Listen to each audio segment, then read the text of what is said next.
75 ஏக்கர்ல வந்து side develop பண்ணிட்டு இருக்கீங்க. நம்ம சைட்ல வந்து என்னென்ன சைஸ்ல இருந்து பிளாட் வந்து ஸ்டார்ட் ஆகுது?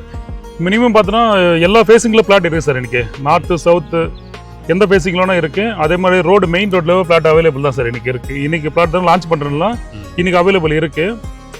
மினிமம் வந்து 1000 ஸ்கொயர் ஃபீட்லேருந்து இருக்குது சார். பிளாட் நிறைய போட்டிருக்கோம். இப்போ மொத்தம் டோட்டல் இடம் வந்து 75 ஏக்கர் சார். இப்போ இன்னைக்கு பண்ணுற ஏக்கர் நம்ம இன்னைக்கு மட்டும் 15 ஏக்கர் லான்ச் பண்ணிடுறோம்.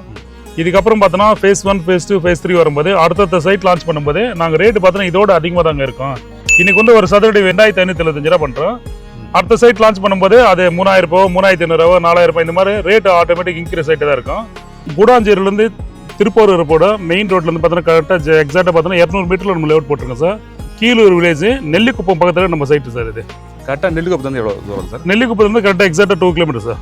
சரி சார். நம்ம ரைட் சைடில் போனால் ஓஎம்ஆர் ரீச் பண்ணிடலாம் இல்லையா? கண்டிப்பாக சார். இங்கேருந்து ஓஎம்ஆரில் திருப்பூர் எவ்வளோ தூரத்தில் இருக்குது? கரெக்டாக எக்ஸாக்டாக திருப்பூர் முருகன் கோயிலேருந்து நம்ம சைட்லேருந்து 9 கிலோமீட்டர் சார். 9 கிலோமீட்டர். 9 கிலோமீட்டர் தான். ஆமாம் ஆமாம்.